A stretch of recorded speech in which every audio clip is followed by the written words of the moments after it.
care about the quality of the attendance and not to quantity.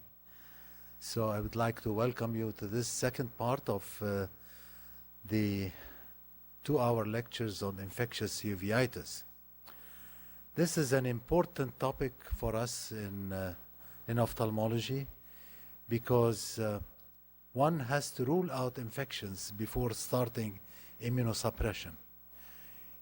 Using immunosuppressive agents in patients with infections may be catastrophic, and it is therefore considered that you have to rule out infections before the initiation of any type of immunosuppression for immune-mediated disorders.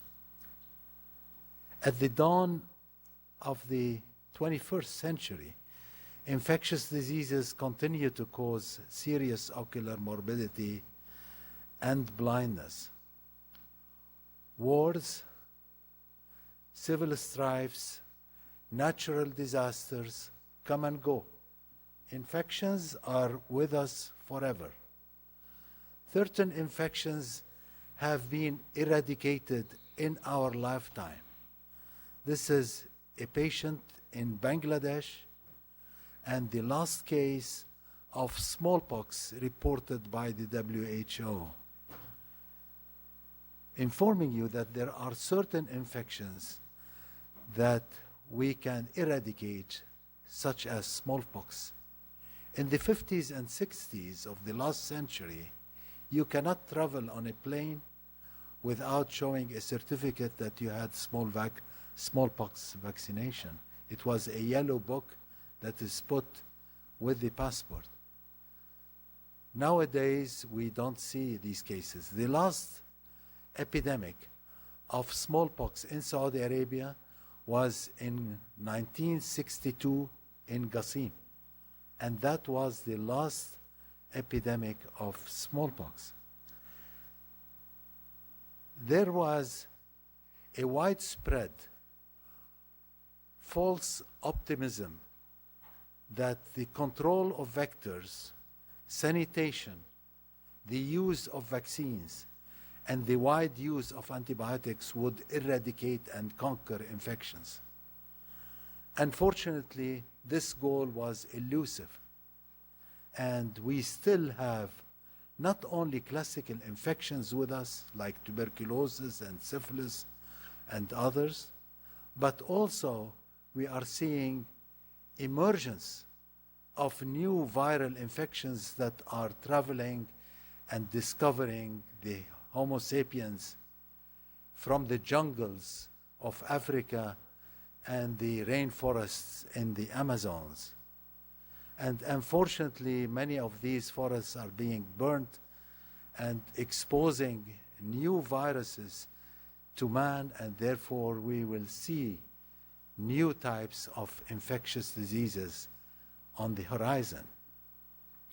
The cause of uveitis, as you well know, can be infectious, non-infectious or undetermined etiology, and the masquerade. These are the three major groups of disorders that cause uveitis. As I mentioned, it is important to rule out infections before you start immunosuppression in patients with uveitis. And this is why in the protocol, when you want to use biologics such as adalimumab or anti-TNF alpha agents, you have to do tests for tuberculosis because you may have a latent infection, and when you give these immunosuppressions, you will reactivate the latent infections. So it is not only to rule out infection when you work up the patient with uveitis, but also to make sure that you use the right agent and not reactivate a latent infections. Of course, masquerades refers to certain malignancies such as lymphomas, CNS lymphoma that can present like a chronic uveitis and vitritis. And if you don't discover such diseases, you will have not only loss of vision, but also loss of life. So it is important to work up the patient extensively before you start the therapeutic regimen for the treatment of uveitis.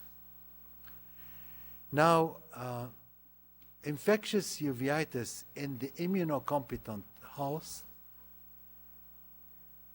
can be caused by bacteria, fungi, viruses, parasites, and the newly emerging diseases that are the viruses such as Rift Valley fever, rickettsia, dengue, West Nile virus, and chikungunya, which is prevalent in the eastern part of Africa.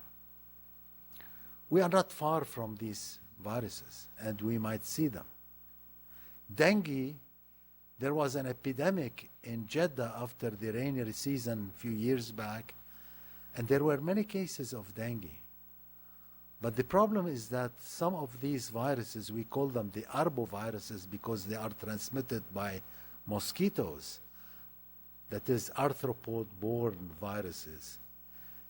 And these mosquitoes are not only populating the seashore, but also going up to levels above 1,200 meters elevation.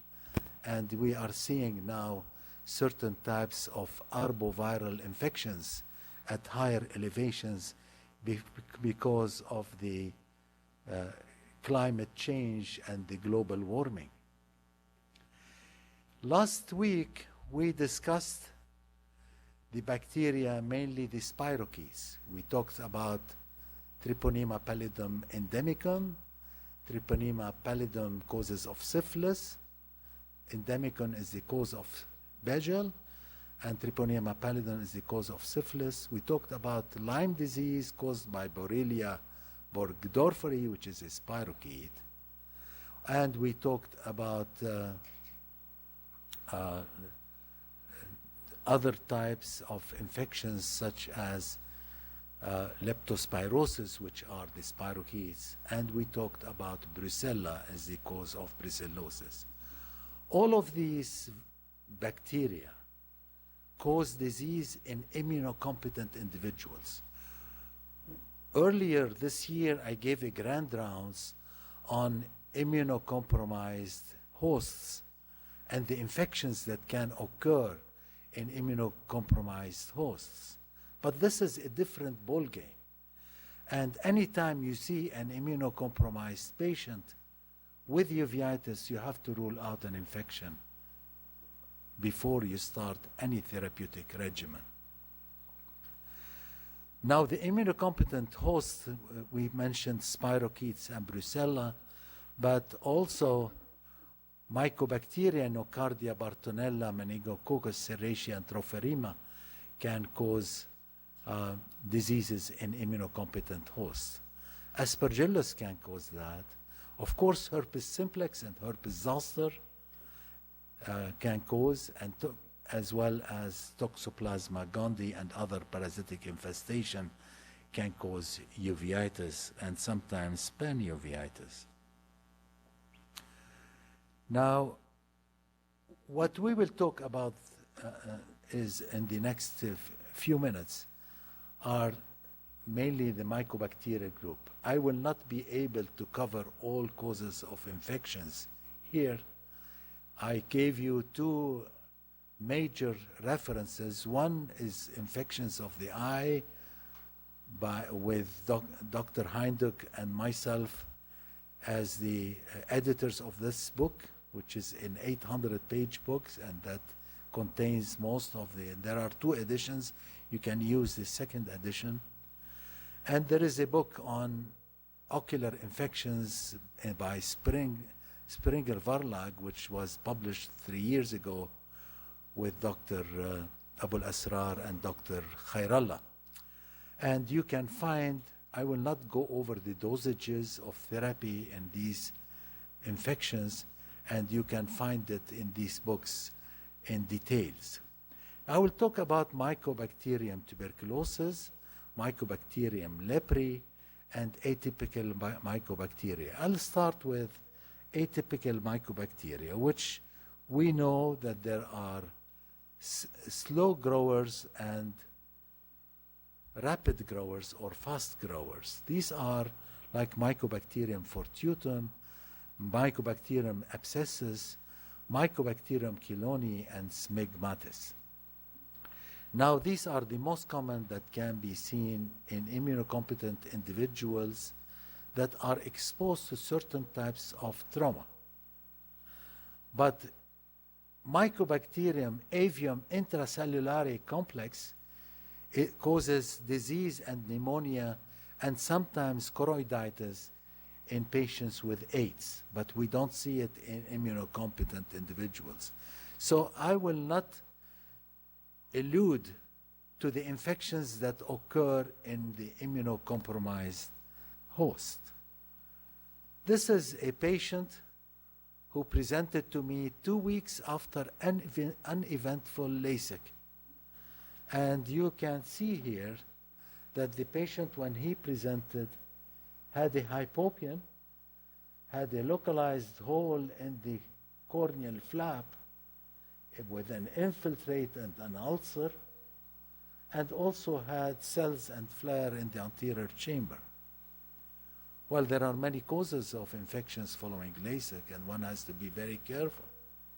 But the first thing you do in LASIK is you lift the flap and scrape the infiltrates and do cultures and staining by GIMSA as well as by gram stain. And this is the patient here 4 days after starting treatment. What was the cause of this? It was Mycobacterium chelonie. And now we had abscessus as a species. Now we have chelonie, and the abscessus is a subspecies of the chelonie. So this organism can survive in the air conditioning system, and one has to be very careful if he has contamination of the operating room with Mycobacterium, especially if the filters are not changed on a regular basis. And this is the patient after treatment with the appropriate antimicrobial agents. And this is 6 months after treatment, regaining 20/20 vision. Just to tell you that you should not give up and keep giving them the appropriate therapy until they recover completely. And this patient was fortunate not to have it in the visual axis and was able to regain normal vision after a while. Now, this is Mycobacterium chelonie, fortutum, and others give similar lesion. But in the immunocompetent host, you have to have trauma. You don't get atypical Mycobacteria unless you have disruption of the anatomic barriers, such as LASIK or other trauma to the eye. Now we move on to another Mycobacterium, which is Mycobacterium leprae. And Mycobacterium leprae, we still see cases here in Saudi Arabia, in the Mecca region, and it is the cause of leprosy. Leprosy, the name is Arabic, al-baras. And therefore, leprosy is, people in the Western Hemisphere don't know that leprosy. They were surprised. I was giving a lecture once and saying that, al-baras, leprosy, is mentioned in the Quran and in other historical documents. Mycobacterium leprae causes leprosy. It's endemic in Asia, Africa, Latin America, and the Pacific Islands. And Mycobacterium leprae is an obligate intracellular organism. It does not survive except inside the cell. The natural hosts of this disease are humans and the 9-banded armadillo. Up till recently meaning that 50 years ago, The Mycobacterium leprae used to infect only humans, but there was a lab in New Orleans doing experiments on M. leprae, and the animal was the nine-banded armadillo, which lives in the southern part of the United States, in New Orleans and some parts of Florida, and it extends to Brazil, Argentina, Uruguay, and lives in this area. This is the nine-banded armadillo. Probably you have not seen one. And this armadillo eats ants, fungi, debris, and it is the natural host of leprosy. Up till now, it is feared that many of the nine-banded armadillos in the wilderness in the United States may have leprosy, and one has to be careful in handling these animals. Mycobacterium leprae is a bacillus, and it divides very slowly, slower than Mycobacterium tuberculosis. And we know that in a normal bacterium, the doubling time is 1 hour or less. While in Mycobacterium tuberculosis, the doublet time is 18 hours. And in Mycobacterium leprae, it may exceed the 24 hours. So it is a very slow dividing bacterium. It concentrates in the cool areas of the body and it grows best at 35 degrees. This is why it infects first the eyebrows, the ears, the nose, and you get thickening of these features in the face of a patient with leprosy, because the bacterium does not like the visceral part, and it does not infect the the lungs or the intestines, but it infects the skin and the nervous system.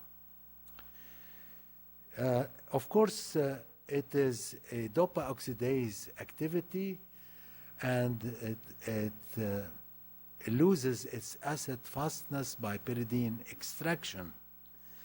Now, clinically, there are two types of leprosy: the lepromatous form and the tuberculoid form.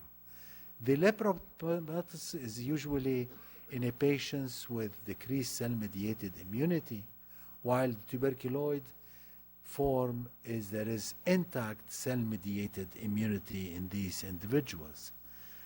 The lepromatous form causes symmetric skin nodules with thickening of the dermis, and you can get enlargement of the ears because of thickening of the ears. You will get peripheral neuropathy. This is one of the hallmark, because these patients may get facial palsies, and they get saddle nose because of destruction of the nasal mucosa and the cartilage, because this is the cool area of the face that allows the organism to grow in. The tuberculoid form is in patients who have cell-mediated immunity. You don't see many bacilli like you see in the lepromatous form, and you can get hypopigmentation of the skin.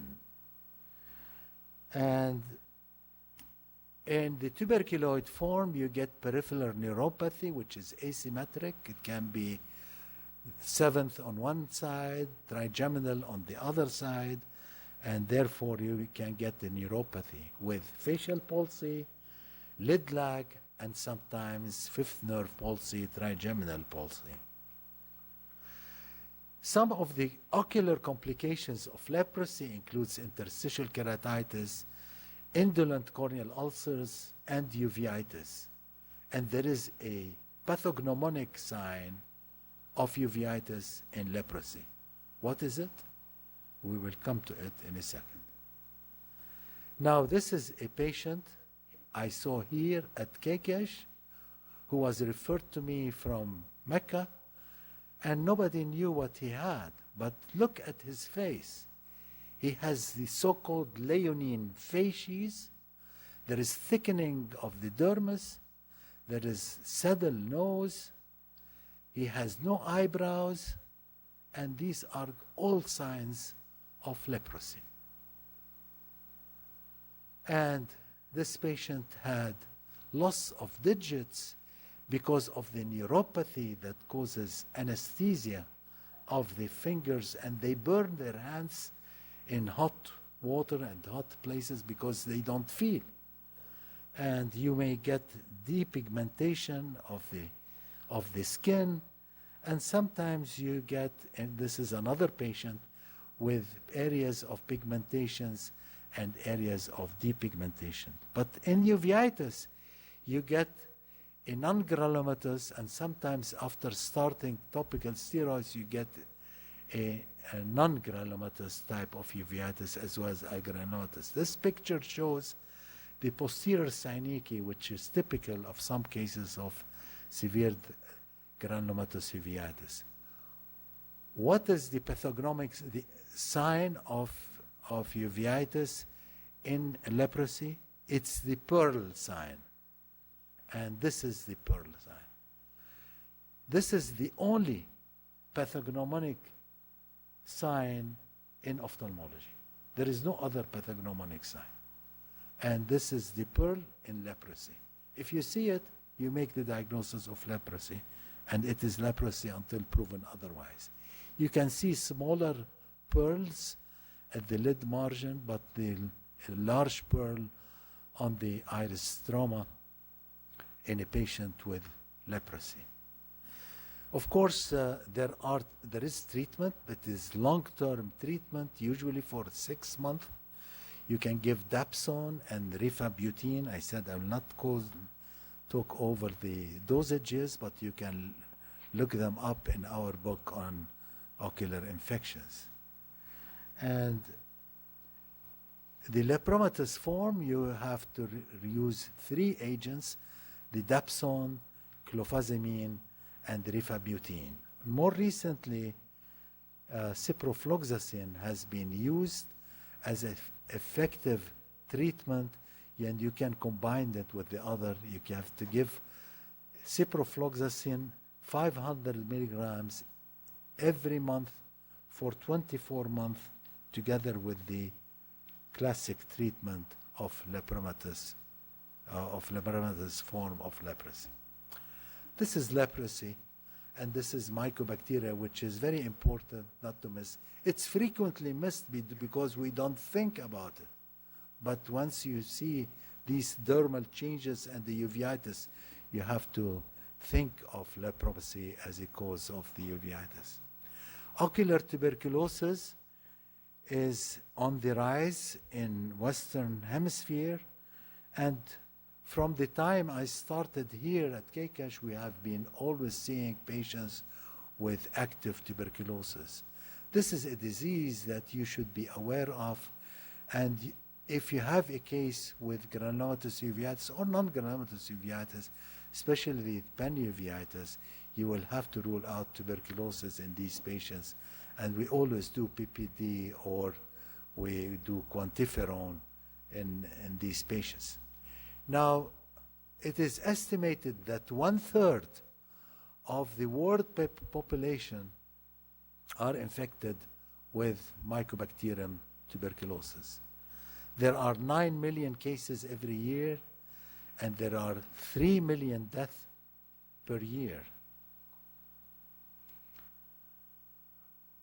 Worldwide, there are 9 to 10 million cases, new cases every year. In the United States, in the 60s and 70s, they used to be 2 cases per 100,000. But now the tuberculosis rate is 4 times higher, and you can see around 11 cases per 100,000 some areas of the United States. The bacterium is an obligate aerobe. It cannot survive in anaerobic places. So it has to have oxygenases. Not only that, but it prefers the apex of the lung because there is more oxygen saturation in the apex than the bases. So although you may get a primary infection in the base of the lungs, but sometimes it goes up to the upper level, to the apex, where the oxygen is high. And this is important because you have to think about it in the eye. Where is the highest level of oxygen in the eye? It's the choroid. It is the choroid has the oxygen saturation is 50 times higher than the retina. And it's not strange if this organism prefers the choroid rather than the retina. Now let's go over some of the clinical manifestation. One of the manifestation is swelling of the neck with cervical lymphadenopathies. And this is used to be called scrofula. Tuberculosis of the eye and neck. Until the 18th century, therapy was the touch of royalty. That is, the king comes and touches the patient and he is cured. This is how, and this is mentioned by Shakespeare in Macbeth, Act 4, Scene 3. It's called Evil, a most miraculous work in this good king I have seen him do. And this is Macbeth talking about the description of scrofula. And strangely visited people, all swollen and ulcerous, pitiful to the eye, the mere despair of surgery he cures, hanging a golden stamp about their neck and putting with the holy prayers. This is the placebo effect and the spontaneous recovery on some of these patients. But this is mentioned in Shakespeare, and it's a very interesting description of the scrofula or tuberculosis of the eye and the neck. This is a 17-year-old Yemeni patient who came to me because of redness of the eye. He was diagnosed correctly as having scleritis. But what was he given for scleritis? He was given initially steroids, systemic. He was given topical steroids, and he was not responding. So somebody came with the idea of giving him immunosuppressive therapy, and this is when the patient came for us to consider immunosuppressive therapy. And this is what you see here in this patient. What do you see?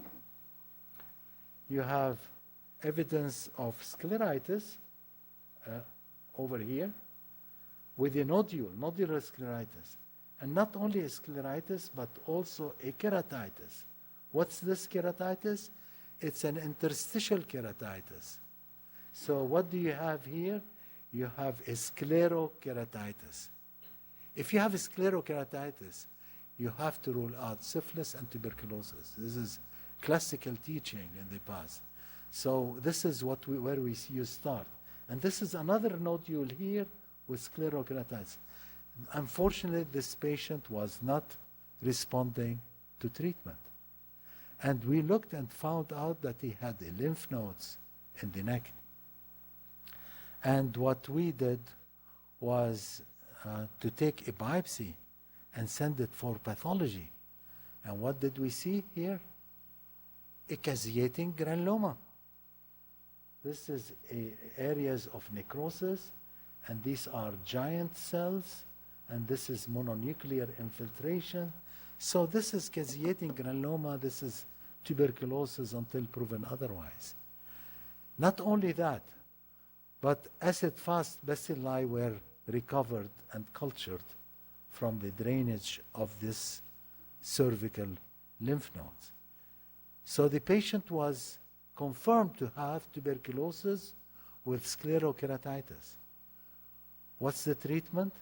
Of course, it's not steroids. We stopped the steroids. We stopped the systemic therapy, and we stopped the Pret Forte that was being given. And we gave him only antituberculous therapy. 6 months later, this is how he is. And you can see scleromalacia, yes, and this is because of melting of the scleral collagen over the area of the nodules, subsided interstitial keratitis, and subsided scleritis on only antituberculous therapy. And in fact, what we did is we reported these cases with tuberculous sclerokeratitis in the British Journal of Ophthalmology in 2015, showing that sclerokeratitis can be cured by antituberculous therapy without steroids, because everybody in ophthalmology has to use steroids. And sometimes certain diseases, you don't have to give them steroids. You may prolong the course of the disease, and the steroids in immunocompetent individuals may not affect the individual much, but can modulate and encourage the mycobacterium to grow in a latent phase inside the tissues. One has to be very careful with this. Now, if you want to give adalimumab, a biologic, or Humira, you have to look for evidence of latent tuberculosis. And you do it by doing PPD or quantiferon. And if so, even if you want to treat an immune-mediated cause of uveitis, if the patient is PPD positive, you have to cover them with antituberculous therapy to prevent reactivation of the latent tuberculosis.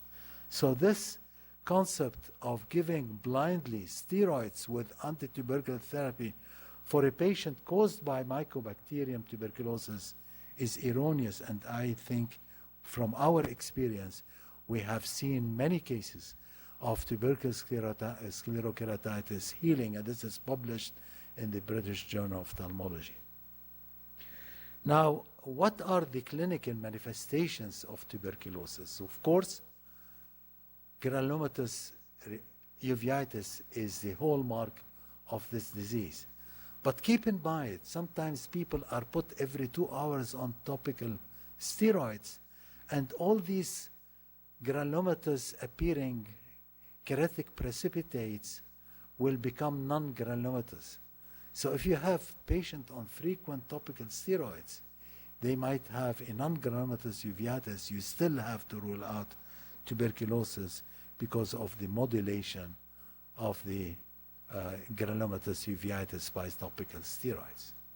This is a 16-year-old female who presented to us with uveitis, and at the same time, she was covering her face, and sometimes you examine them by looking at the eyes, and if you don't remove the veil to look for these signs, you can miss a cervical lymphadenopathy. When we are asking her, he said, yes, I have a mass here, and when we uncovered it, it was a cervical lymphadenopathy, and the patient had granulomatous uveitis, and we made the diagnosis of tuberculosis.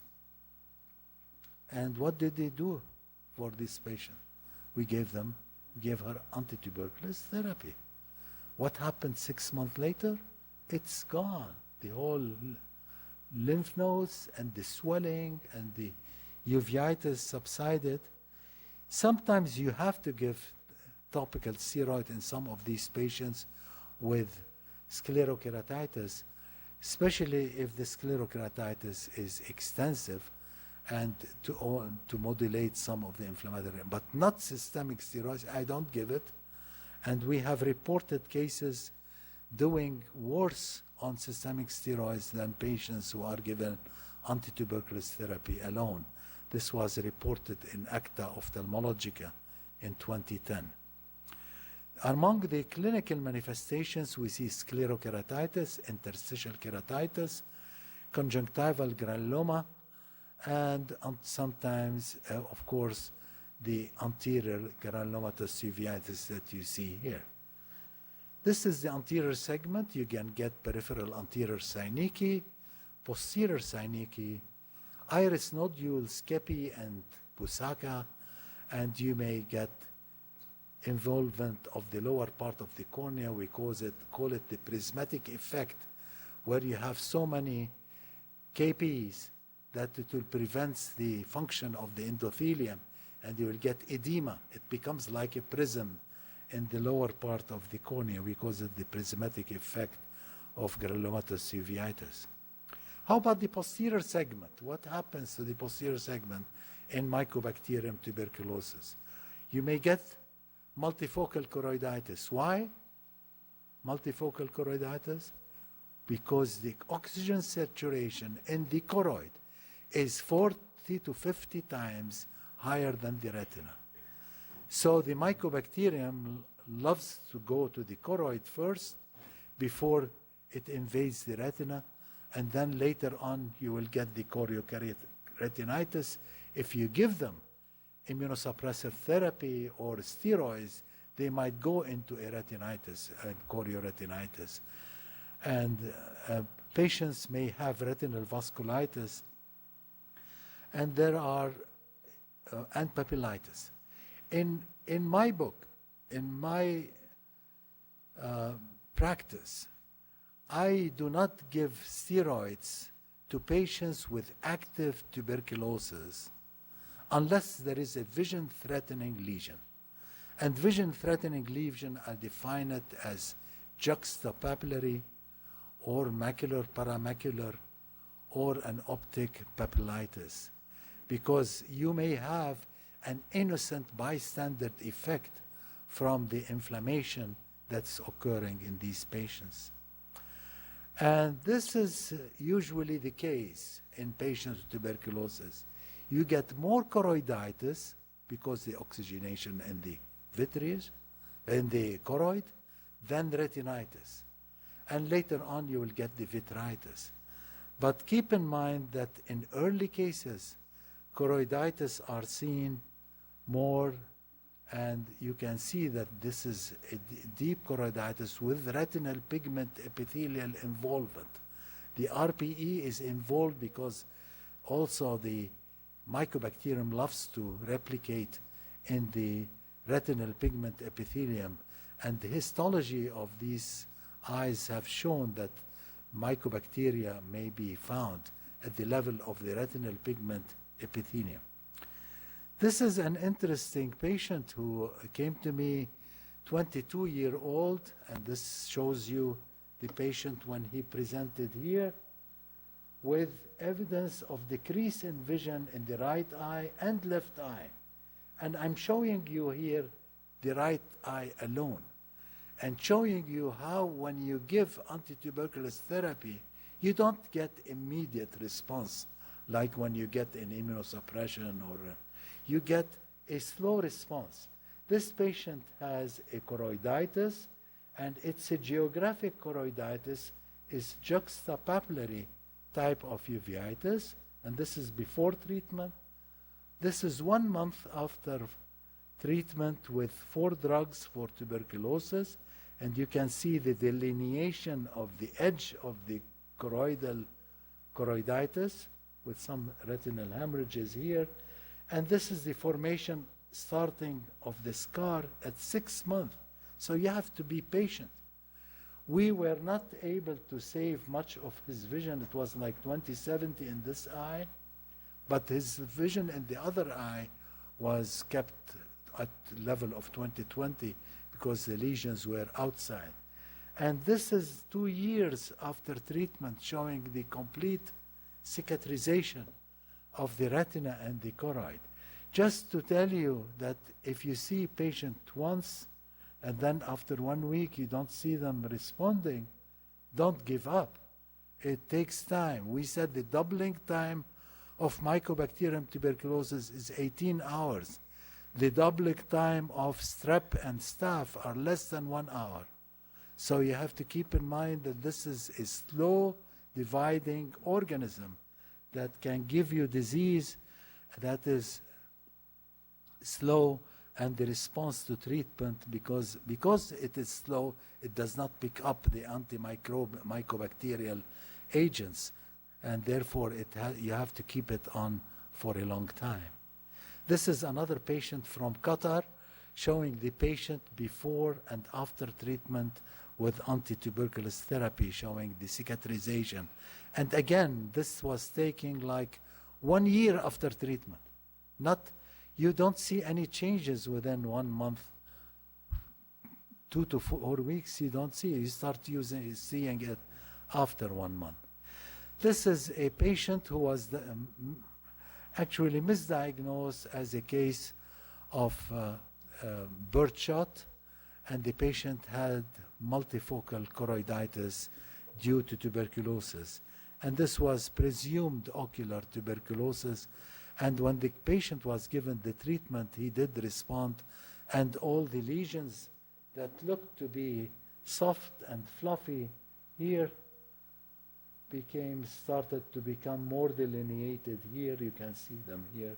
And you can see here the evidence of the choroiditis, the hyperemia of the nerve, and the scar formation later on after treatment, telling you that this is a condition that starts to improve slowly after the treatment.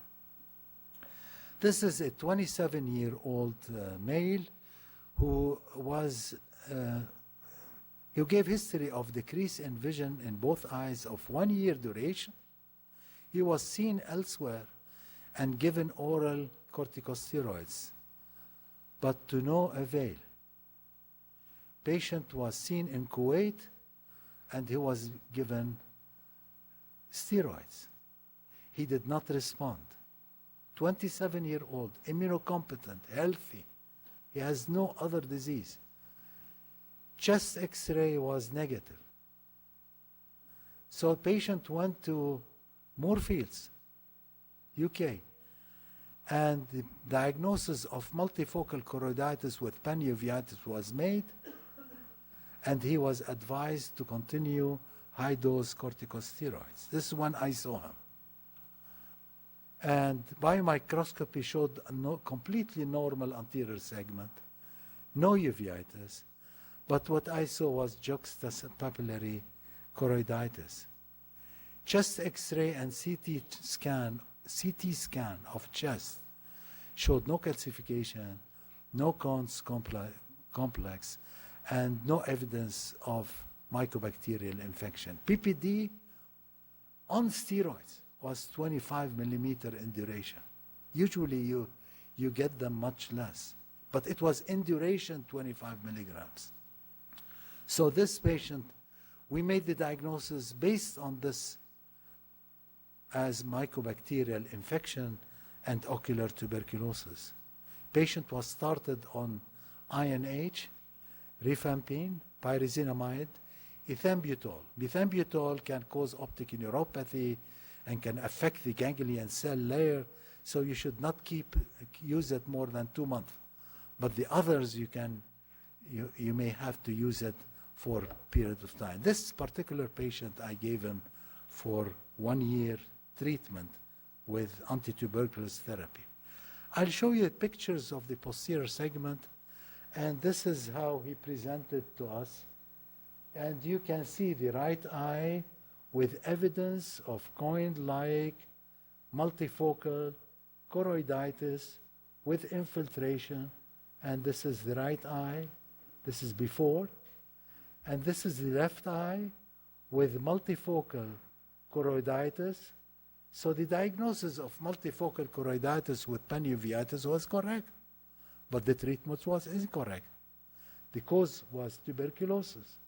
And this patient had this lesion here. Look at the amount of pigments. There is slight pigmentation, but look at the pigment after 6 months. It became more prominent. Look at these infiltrates here. They became almost scars here. And if you look each lesion here, and this is why you should document these patients by photography, because you cannot remember what's happening to this lesion. For instance, look at this lesion, or this lesion. You can see that this lesion became well delineated. These lesions that were irregular here became more regular and delineated. And you can see the pigmentation is increasing. And you can see this pigmentation became more pigmented and 6 months later. So this patient we stopped the steroids. And within 1 week, we stopped the steroids. We tapered it so that we don't get an adrenal shutdown. And this patient had complete recovery of his choroiditis. He did not have significant retinitis. It was only at the level of the retinal pigment epithelium and the choroid. And you can see the impressive, but just as one case, but can teach us a big lesson that we have to be patient. You have to be firm in the diagnosis, especially if you have to see a PPD of more than 25 millimeters in duration, and you to see with it the choroiditis that you can see here. This is an 8-year-old female who was referred to us because of evidence of decrease in vision in both eyes. And the patient was not responding to systemic steroids. She was diagnosed initially as toxoplasmosis, given antitoxoplasma agents, did not respond. They added steroids.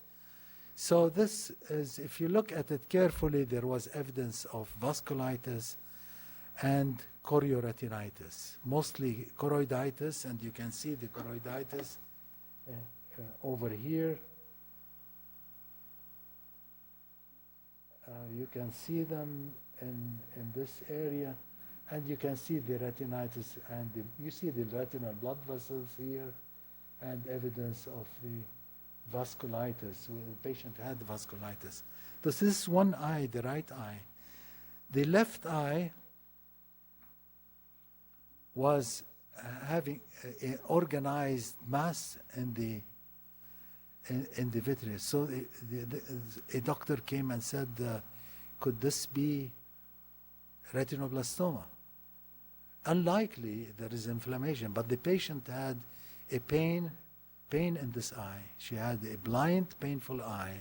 So we decided to do enucleation of this eye because she was blind and it was very painful, very hard because of secondary glaucoma. And we did enucleation. And this is the eyeball, the left eye. And what do you see here? You can see the anterior chamber filled with a mass, and this was inflammatory mass. There was detachment of the retina and evidence of fibrinous exudates inside the vitreous, which gave this appearance, the whitish yellowish appearance. When we looked into sections, there was evidence of necrosis in the ciliary body, and this was a caseating granuloma. So we did take half of it to pathology, and then we took the other half with the retina and choroid and put it on Lowenstein-Jensen medium. This is the medium you use. There is the 7H10 Middlebrook, and there is Lowenstein-Jensen medium for Mycobacterium tuberculosis. So we put it on Lowenstein-Jensen medium.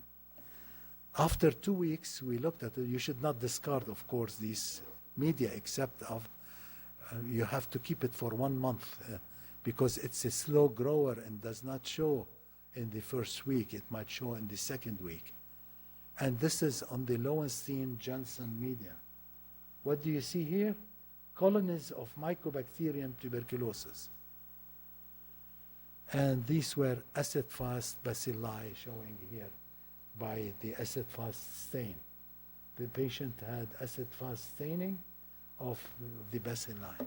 So just to tell you that you can even prove it by getting specimens from these patients in order to make it number. But in many cases, when you have patients like this with only a choroiditis, juxtapapillary choroiditis, and a positive PPD with induration more than 15 millimeters, you have to consider tuberculosis. And I usually use the term presumed ocular tuberculosis rather than tuberculosis. And this is how we have We have seen quite a number of patients here, I would say in the hundreds. And this is the patient. During treatment, you can see the choroiditis responding slowly, and after 1 year, the patient had complete cicatrization of the peripapillary choroiditis, and of course we saved the other eye, but this eye. And I will not go over the therapy. This table is found in our book on ocular infections by Springer Verlag, and you can look up all these dosages because it takes into consideration the age as well as the agents. But you can see here we still use isoniazid, rifampin, pyrazinamide, ethambutol, and less frequently, commonly streptomycin, because it can do toxicity to the eighth nerve. Now, recently there has been an increase in the resistance to one or two antituberculous drugs, mainly rifampin and INH, and it reached in some cases resistance of INH or rifampin to around 10%. And this is quite high. And more recently, there is a new agent that has been introduced for the MDR, MDI, multiple drug resistance mycobacteria, MDR mycobacteria. So linezolid is for the MDR mycobacteria for the treatment of chronic, extensively drug-resistant tuberculosis. This was reported in the New England Journal of Medicine a few years back. Linezolid is used for the treatment of staphylococcal infections, but it is like vancomycin. It is from close to the mechanism of action of vancomycin. And Chang and associates have shown that linezolid can be used for multi-drug resistant tuberculosis. So in conclusion, we can say that mycobacteria are important cause of infections of the eye, and making a wrong diagnosis and giving them the wrong treatment for these patients can be catastrophic in some instances, and you may lose not only the vision of the patient, but you may lose the whole patient by the complications from your treatment. So keep in mind that we have to rule out tuberculosis in many of our cases. It is still prevalent in Saudi Arabia, and we have to be on the lookout. I use steroids with antituberculous therapy only when there is vision-threatening lesions. Thank you.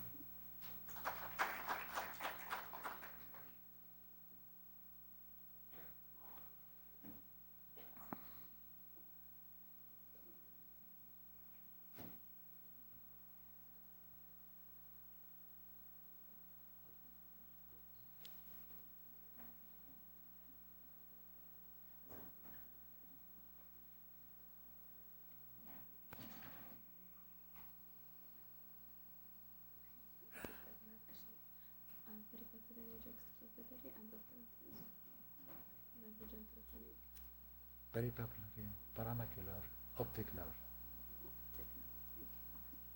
Severe vitritis can be sometimes. Severe vitritis can sometimes be considered vision threatening. But yeah, usually the three that I told you.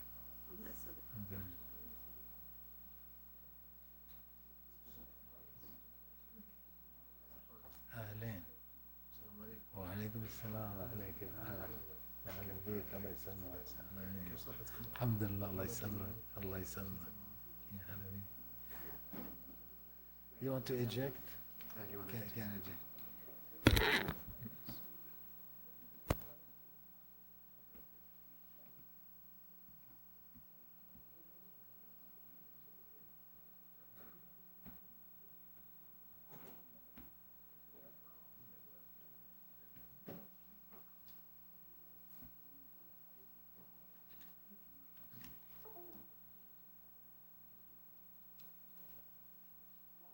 Thank you very You're much. welcome, though.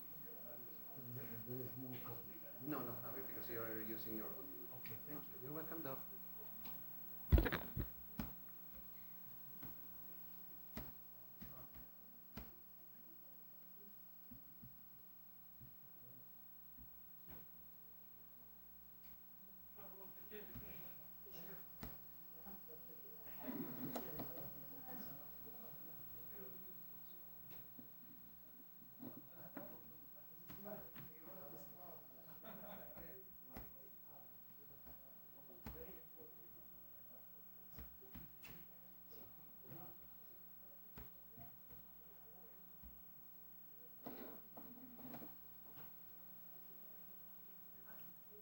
Can we hide the screen? Yes.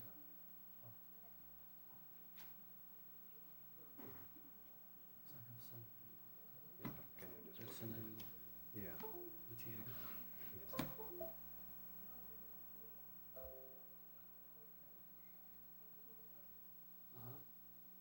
Why it's not working? Okay.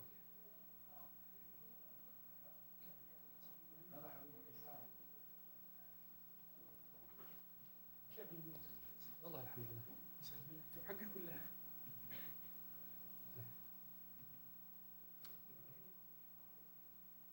بس عندي فيديو بشوف إذا كان يشتغل ولا لا. كانسل ولا؟ كانسل حطهم سلايد. ايه.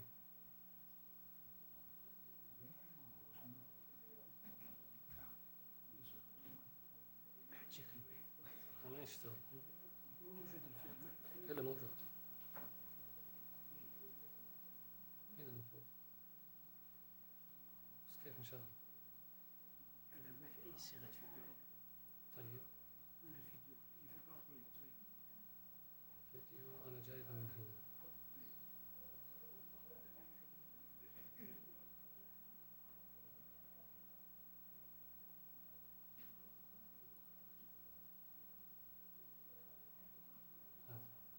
بحط على الديسكتوب.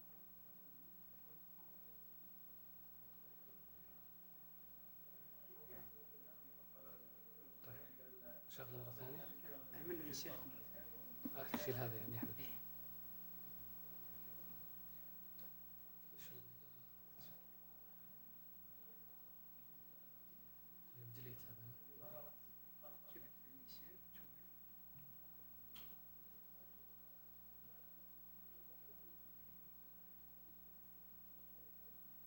ديسكتوب. وين الديسكتوب؟ شوف.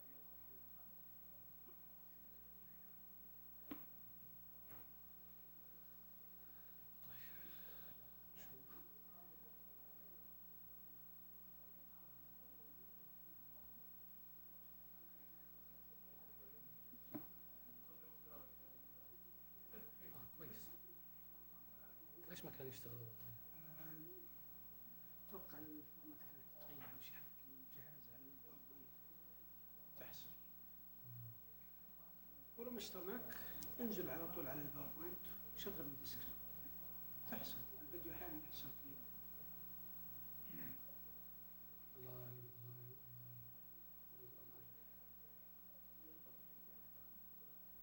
زيادة واحدة شوف واحدة بس في أبشر أبشر. طيب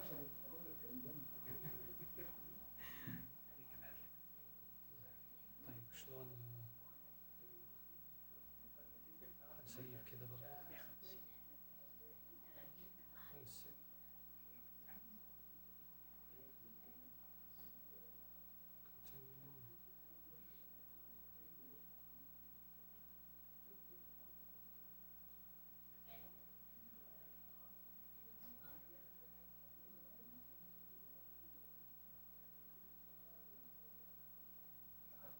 بس لا يكتب معك حاضر على عشان تكون ثقيلة على الفلاش ويكون على الديسكتوب. لا لا ما هي مشكلة. بس أبي أطلع على لوحة الكويز الثاني وخلاص. أحيانا الفلاش تكون الصور كثير تصير هانجينج. عرفت كيف؟ لا ترى عندي خفيف مرة يعني. خلاص فاهم. ما في شيء. توفيق إن شاء الله.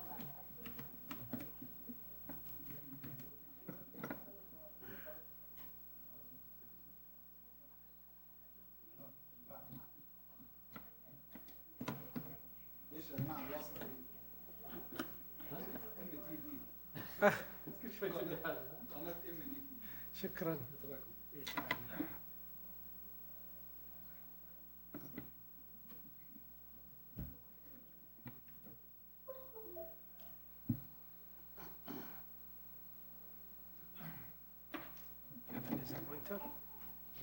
نحرك برضه سلايد.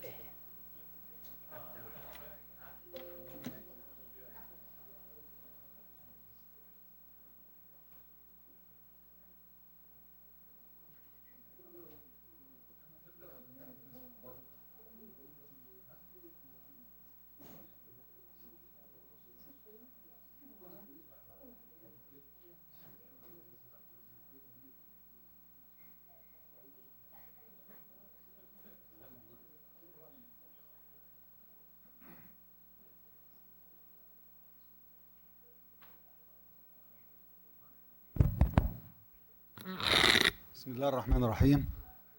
Our grand round today is deep sclerectomy in advanced open angle glaucoma. As we know, non-penetrating glaucoma surgery with its high safety profile, if you compare it with other penetrating surgery, less complication. But some people are not happy about the pressure of deep sclerectomy. It is not like the pressure when you do trabeculectomy or filtration surgery. Today, our Associate Professor, Dr. Faisal Mubarak, King Saud University Chief Glaucoma Unit, will discuss the outcome of non-penetrating surgery in advanced glaucoma.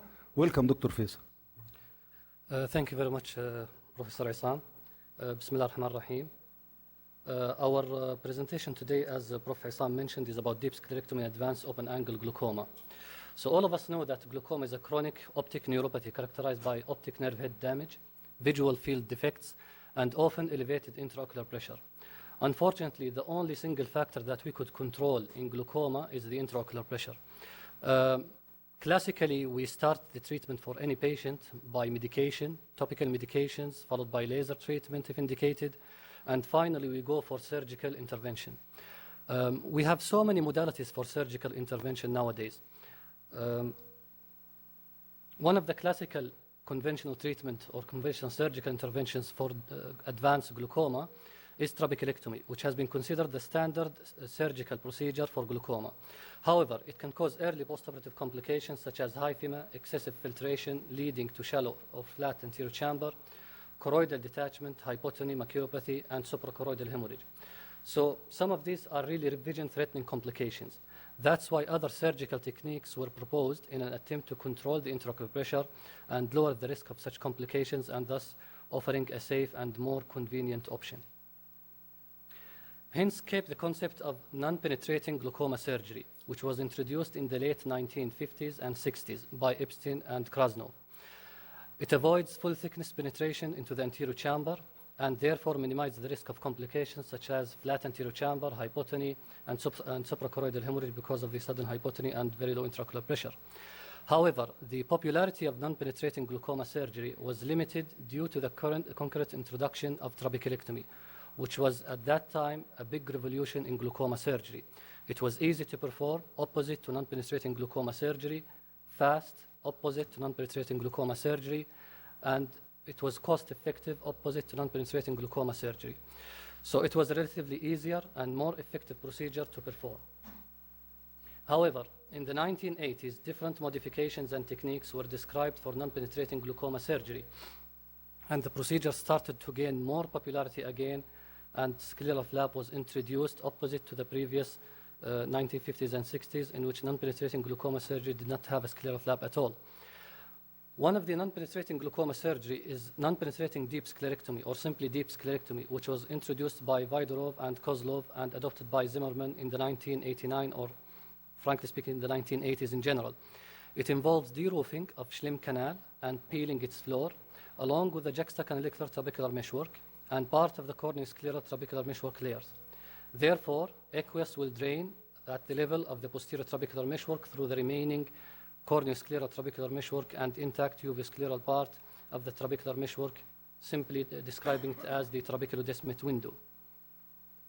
So the trabeculodesmate window will act as an outflow resistant site and allow a progressive flow of aqueous to the decompression space created after excising the deep scleral flap. And therefore, it will minimize the risk of sudden hypotony and other complications frequently encountered after trabeculectomy.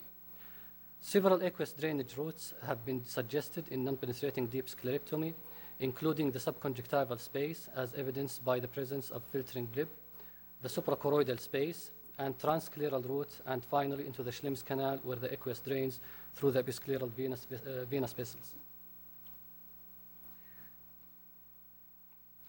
That's a short video just showing us how to perform deep sclerectomy in congenital glaucoma. So simply, once you are encountered with a patient who needs deep sclerectomy, you want to make sure that the angle is open. In congenital glaucoma, Professor Al-Ubaydan and Professor Isam Uthman have done previous surgeries or previous studies which proven that deep sclerectomy actually works in patients who are having congenital glaucoma. Simply, you will have a bridal suture which is exposing the superior part, and then you will do your conjunctival periotomy, and you want to make sure in adults that you are actually taking the tenon with you so that you will not leave any part of it. You will have wet field cauterization, and after that you will start by creating your superficial scleral flap, which is classically larger than the flap that we create for trabeculectomy. After we create the superficial scleral flap, we will go ahead and put mitomycin on sponge, and you just put it under the superficial flap and posterior to the scleral flap in the subconjunctival space. Please remember that we always like to have a low diffuse bleb after trabeculectomy and deep sclerectomy. That's why we tend to have more dissection posteriorly, and when you have more dissection posteriorly, you can actually put your mitomycin soaked in sponge posteriorly to help you having low diffuse bleb later on and to avoid early fibrosis surrounding the bleb and thin cystic bleb later on. After you remove the sponge, you will simply go ahead and do wet field or thorough wash with BSS, and after that you will create the deep scleral flap. Please notice that when we are creating the deep scleral flap, we will go ahead and dissect immediately over the choroid. One of the mechanisms for draining the aqueous, as we mentioned above, was through the scleral lake or the reservoir created here through the choroidal face. And once you go ahead and dissect and reach the trabeculodesmate window, you will just try to release a little bit the traction so that you will not create any tension on the trabeculodesmate window, and therefore you will avoid creating early perforation, and you will preserve the trabeculodesmate window. After that, you want to make sure that there is good aqueous percolation through the clear trabeculodesmate window, and then you will go ahead and close the superficial scleral flap. So, deep sclerectomy is gaining now popularity among glaucoma surgeons in managing medically uncontrolled open-angle glaucoma because of the lower rates of intraoperative and postoperative complications compared with trabeculectomy, as we mentioned before. Several studies have reported high success rate and safety of deep sclerectomy compared with trabeculectomy, but few evaluated a longer-term outcome in advanced open-angle glaucoma. Therefore, the aim of our study was to evaluate the outcome of deep sclerectomy in uncontrolled advanced open-angle glaucoma. This study was performed by our colleague, Dr. Hana Al-Makhdoom, Professor Isam Uthman, and Professor Salih Al-Ubaydan, and myself. And it was conducted in King Abdulaziz University Hospital. We recruited patients between 2008 till 2016, and all of those patients were having virgin eyes, previously unoperated eye, either for glaucoma or for cataract. The inclusion criteria were medically uncontrolled intraocular pressure of more than or equal to 21 millimeter of mercury, despite maximum tolerated anti-glaucoma medications, the presence of advanced glaucomatous optic nerve head and visual field damage with a mean deviation exceeding -12, no previous history of pressure-lowering procedure or any intraocular surgery, minimum follow-up of 12 months, and in case of bilateral surgery, only one eye was randomly selected and recruited in the study. Data analysis was conducted by having pre- and postoperative data and information regarding the age at time of surgery, gender, etiologic diagnosis, IOP, number of anti-glaucoma medication, best corrected visual acuity converted to logMAR, mean deviation and pattern standard deviation on Humphrey Visual Field Analyzer, and the need for manipulation after surgery, like YAG laser goniopuncture or laser suture lysis, the presence of post-operative or intraoperative complication, and the need for subsequent pressure-lowering procedure to control the intraocular pressure. We defined success as absolute, qualified, or fail. So absolute success was a pressure between 6 and 21 millimeter of mercury without anti-glaucoma medication, no loss of vision because of glaucoma progression, no postoperative vision-threatening complications like suprachoroidal hemorrhage, and no need for further glaucoma procedure to control the intraocular pressure. Qualified success was defined as an intraocular pressure between 6 and 21 millimeter of mercury with anti-glaucoma medication, but with no loss of vision due to glaucoma progression, no postoperative vision-threatening complication, and no need for further glaucoma procedure to control the intraocular pressure. Failure was defined if the pressure exceeds 21 millimeter of mercury despite maximum tolerated anti-glaucoma medication on 2 visits, persistent hypotony of less than 5 millimeter of mercury on 2 visits causing hypotony maculopathy, loss of vision due to glaucoma progression, postoperative vision-threatening complication, or the need for further glaucoma procedure to control the intraocular pressure. Variables were evaluated using the student t-test Wilcox rank test. Cumulative probability of success presented as percentage plus minus the standard error were determined by Kaplan-Meier life analysis, and variables were presented as mean and standard deviation, and the p-value was considered statistically significant when it's less than 0.05. We were able to recruit 70 eyes of 70 patients. The average or the mean age was 49, so relatively young patients. We had almost equal numbers of male and females, 36 and 34. The most common diagnosis that we had was primary open-angle glaucoma, which is 52, followed by pseudoexfoliation glaucoma, and then finally pigmentary glaucoma. The median deviation was minus 21.1, so we had a population with advanced glaucomatous optic nerve head damage and visual field damage. And the follow-up period was a mean of 42.3 months. We can see here at these graphs that we are having the intraocular pressure preoperatively of 27, and it decreased significantly postoperatively, and it was statistically significant when compared to the preoperative level.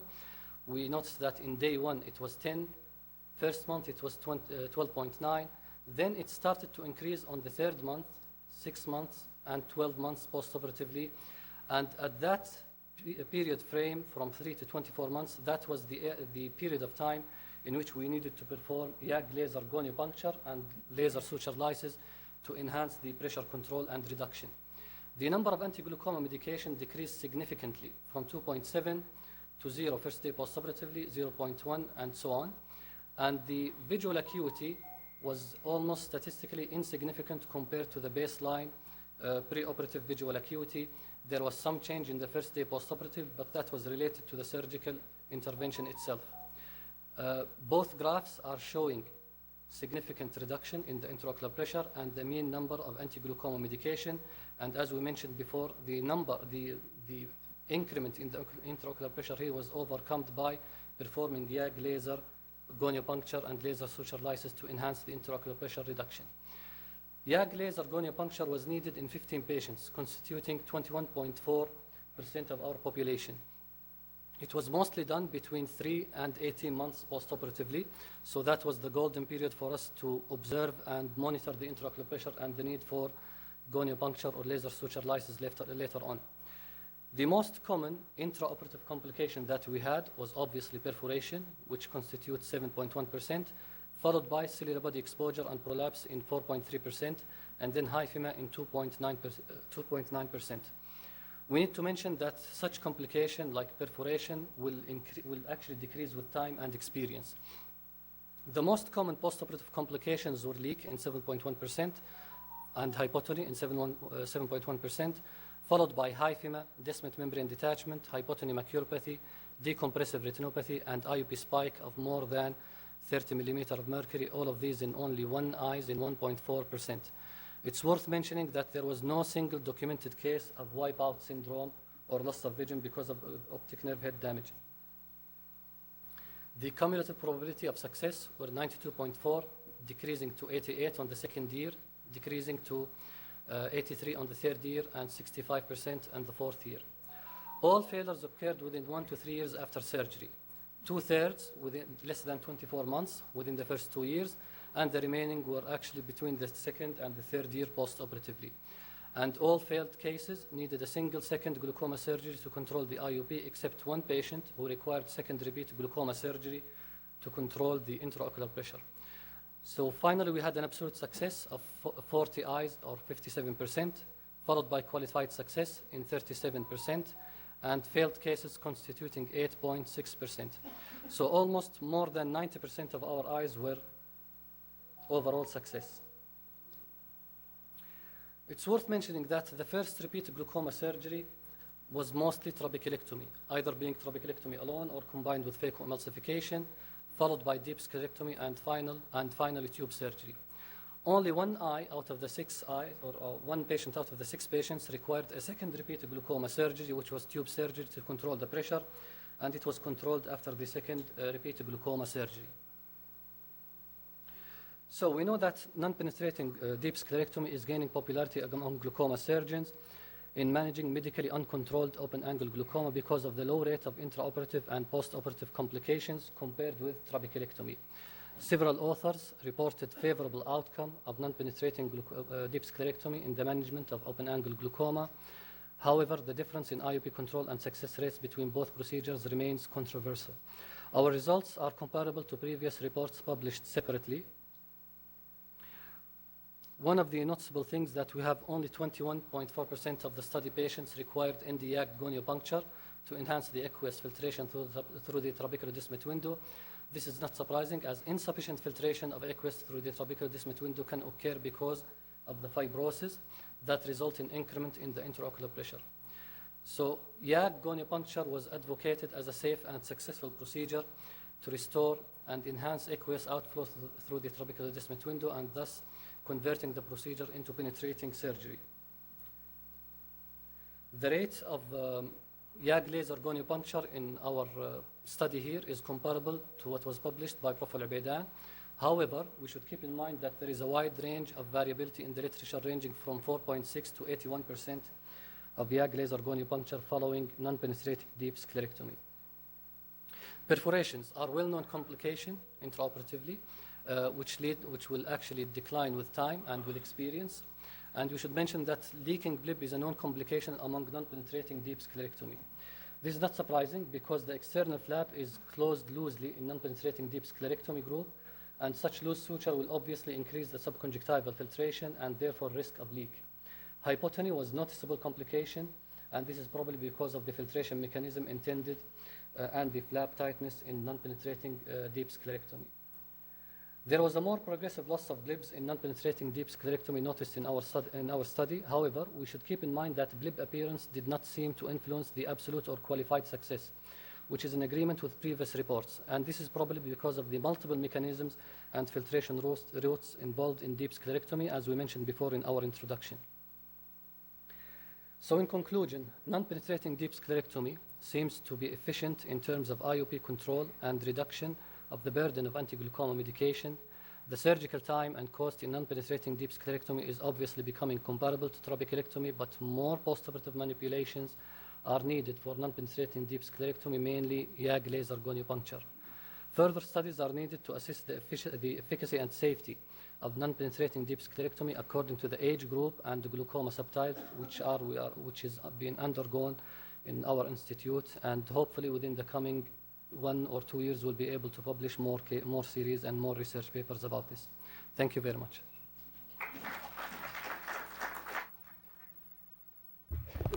Thank you, Dr. Faisal, for nice presentations. Before we open the floor for discussion, I want to ask you about the failure cases, especially one of the cases shot up to 30. From your experience, how to improve the success rate of surgery, technical things you do, and also your opinion about the, like example, the implant like snobber now and other things. Your opinion also about the to open suprachoroidal space during deep sclerectomy.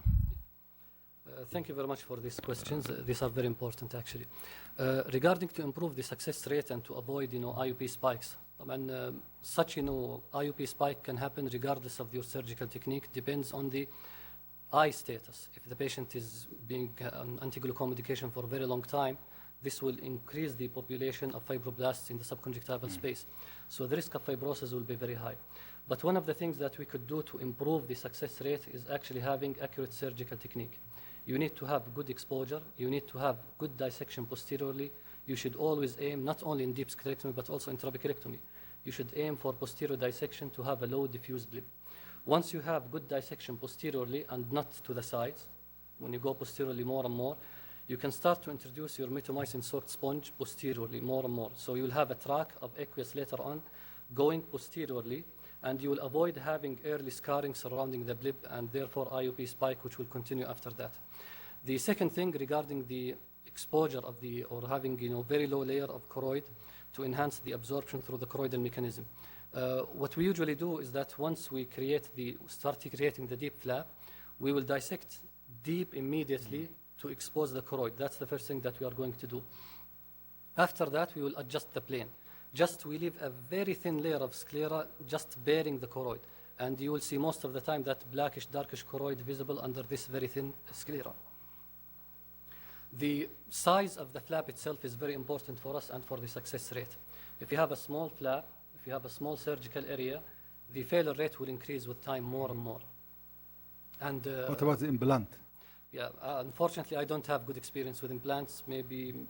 So we can open the floor for discussion, especially people who did implant. Actually, we did a study before, but non-published, comparing the T-flux and SK gel group with the non-implant group. We find actually that there is decrease in intraocular pressure. It was not statistically significant, but at least there was 2 or 3 millimeter difference between the deep sclerectomy with implant and without implant.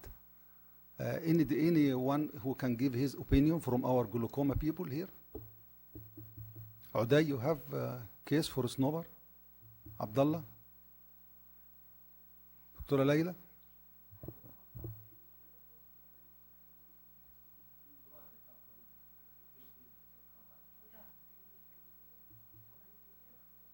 I think they show us one of the cases.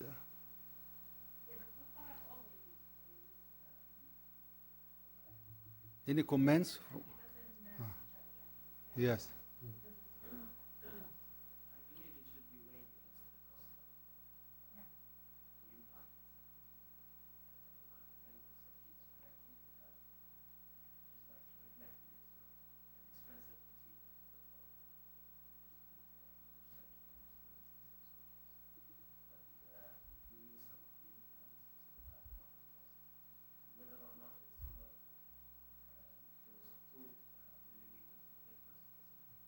Sometimes 1 millimeter make difference.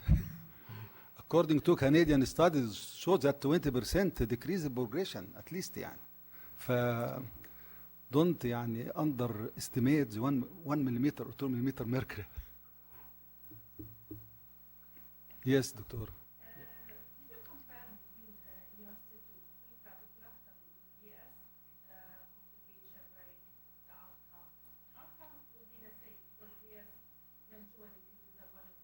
I think it was a study of Dr. Ahmed Al-Amer about complication of trabeculectomy. Learning curve.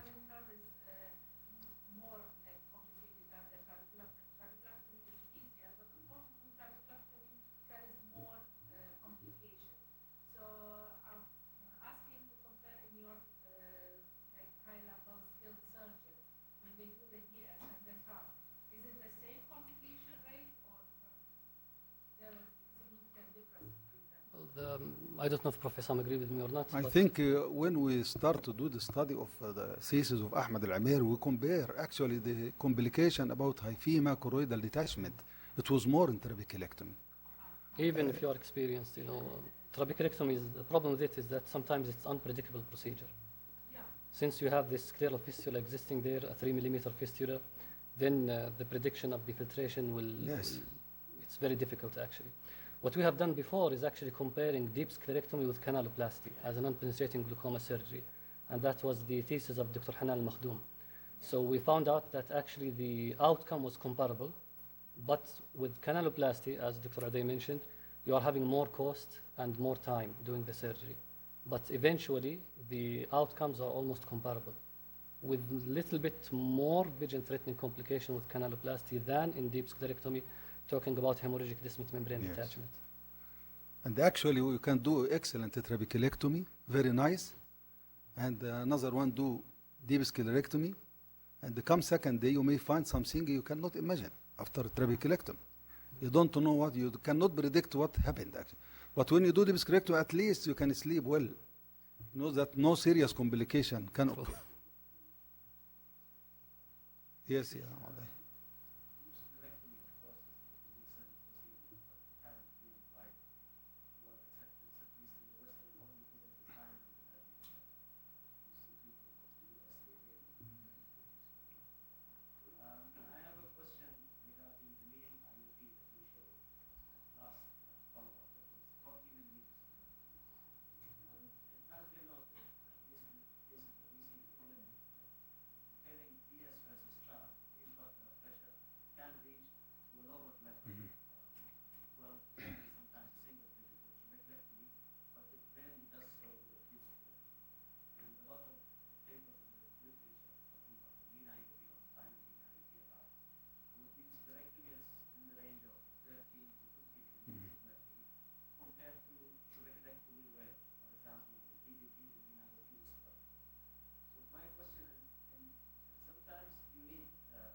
Nobody could know if you will achieve the target or not. That's number one.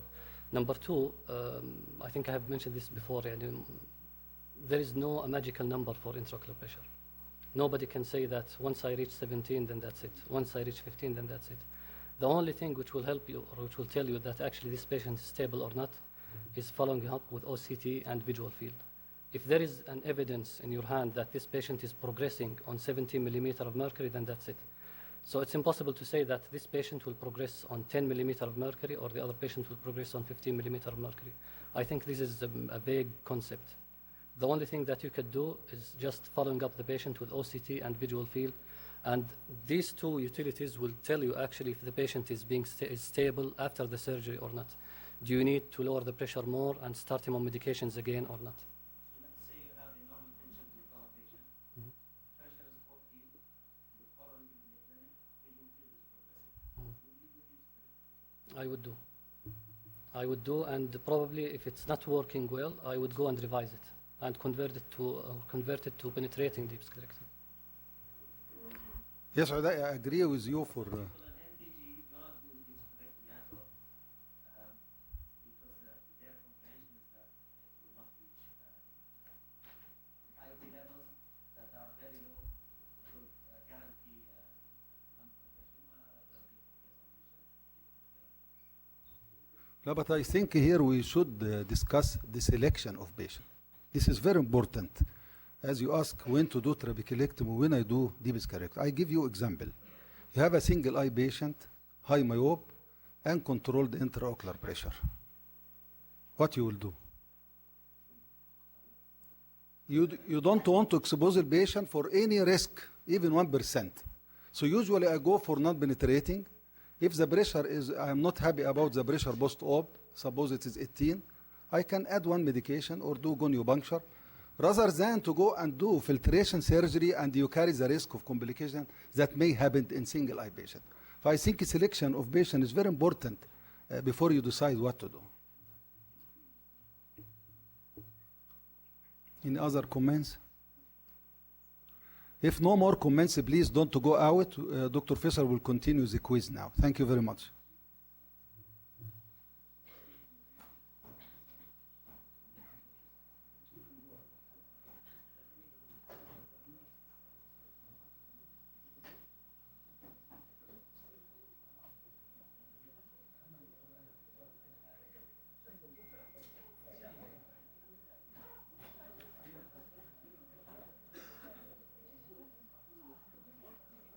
So all of you have the papers?